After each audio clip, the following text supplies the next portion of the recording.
Ketika kapal selam Nanggala 402 hilang tanpa signal radar untuk rescuer, para tim pencari dan penyelamat tidak bisa mendeteksinya. Kemungkinan terburuk kapal ini mati mesin, blackout, sehingga crack under pressure, terkoyak di bawah tekanan. Oh ya, tim lapangan Mahakarya telah berkontribusi banyak membantu Basarnas terus mencari lokasi kapal selam Nanggala. Setiap 2 jam saya mendapatkan laporan langsung setiap saat dengan harap-harap cemas. Putra bangsa terbaik dalam kapal selam tua harus dapat diselamatkan dan ditemukan. Akhirnya diketemukan. Kapal selam tersebut terbelah, crack di bawah tekanan. Innalillahi wa inna ilaihi rajiun. Gugur 53 kesatria laut dalam menjalankan tugas negara. Ini sebuah tamparan. Ini no joking, bukan barang candaan. Karena ada 2 hal langsung kita sebagai orang awam bertanya atas apa yang terjadi. Pertama adalah Panglima TNI dan Kasal mesti mengklarifikasi 2 hal: kelebihan muatan dan lokasi latihan. Jurnalis The Drive Thomas Newdick mengutip Combat Fleets of the World edisi tahun 93 yang mengatakan biasanya submarine tipe Nanggala berkapasitas hanya 34 personel. Kedua, Laut Utara Bali berkategori palung laut. Kedalamannya hingga 700 sampai 1300 meter. Semakin ke timur, semakin dalam. Arus bawah lautnya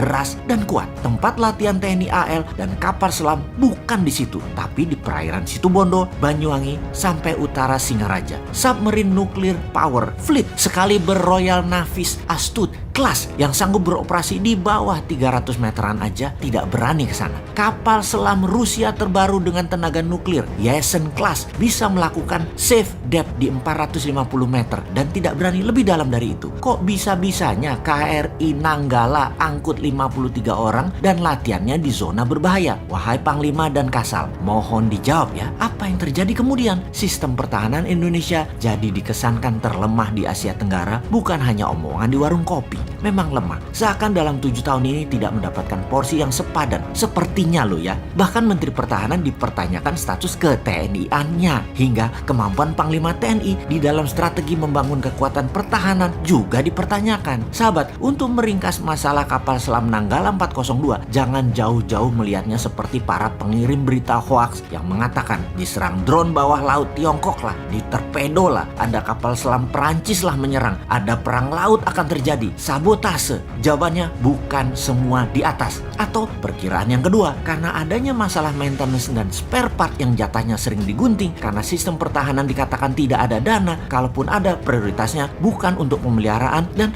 masalah lain lagi, yaitu sangat banyak dugaan korupsinya dalam urusan alat utama sistem pertahanan alutsista ini. Akibatnya Nanggala blackout, tak bisa baca arah, dan macam-macam yang berakibat kecelakaan tersebut. Jadi kalau diringkas dugaan kedua, lemahnya pertahanan kita karena unsur korupsi di departemen dan lembaga terkait, jadi semua ini ya harus dibongkar. Kesimpulan sepihak versi 2 adalah korupsi membunuh putra bangsa terbaik. Kedepan, kalau Anda benar-benar NKRI garis lurus wahai pejabat, tebas masalah korupsi itu. Kita kembali ke topik awal. Dunia pertahanan itu memang tidak ada wujud nyatanya, seakan-akan sepi terlihat. Baru dibutuhkan atau dianggap penting ketika kapal perang negara lain manuver masuk ke Indonesia. Di sana baru kita lihat apakah kita bisa antisipasi atau bahkan bisa menyerang balik, atau diam saja karena nggak bisa apa-apa. Misalnya Australia dari Port of Darwin mengirim jet tempurnya lewat Christmas Island menyerang Jakarta. Dalam 30 menit bisakah diintersep serangan tersebut? Malaysia dari Sarawak serang Balikpapan. Pangkalan mana yang bisa menghalangi serangan udara tersebut? Atau kota Medan diserang oleh Thailand. Pangkalan mana yang bisa menahannya? Jangan-jangan dalam waktu 2 jam setelah negara agresor berangkatkan pasukan tempurnya, kota yang ditarget tersebut rata tanah sebelum bisa diintersep oleh pasukan kita. Bayangkan, alat-alatnya tua semua, sisa-sisa orde baru pun masih ada. Maintenance perawatannya hanya gonta-ganti spare part yang selalu terlambat. Indonesia ini negara maritim, angkatan lautnya harusnya terkuat di dunia. Namun miris, pencurian hasil laut oleh negara lain masih terjadi di banyak laut di Indonesia. Puncaknya, kapal selam Nanggala 402 beserta kesatria lautnya gugur. Industrial military complex harusnya ada di Indonesia saat ini. Selain untuk secara fisik mengendalikan wilayah Indonesia, juga membuat efek gentar negara lain. Lalu sebagai syarat mutlak, semua harus diproduksi dalam negeri. Indonesia harus menambah kekuatan perang dan pertahanan, juga bentuk perang non-militer harus juga dikuatkan 10 kali lipat dari saat ini. Seperti informational warfare, trade warfare, biological warfare, digital IT warfare, dan banyak lagi bentuk perang modern harus kita kuatkan kalau Indonesia mau menjadi negara superpower. Itulah mengapa New Mind akan merubah Departemen Pertahanan menjadi Departemen Perang. Dari defense menjadi offense. Itu semua adalah kebijakan luar negeri, ofensif. Itulah sebabnya kalau sistem bernegaranya yang diagungkan adalah old mind yang hanya bisa berhutang, itu saja pikirannya. Itu old mind berpendapat, itu kuno. Membangun perlu dolar itu kuno. Membangun perlu asing itu kuno. Untung kalian punya ribuan buzzer yang dibayar miliaran. Jadi terlindungi semua ketidakmampuan banyak pejabat dengan narasi, dengan cerita sukses dan kesederhanaan. Kalau bernegara ala New Mind, maka printing money 100% dengan underlying military industrial complex pasti dilakukan.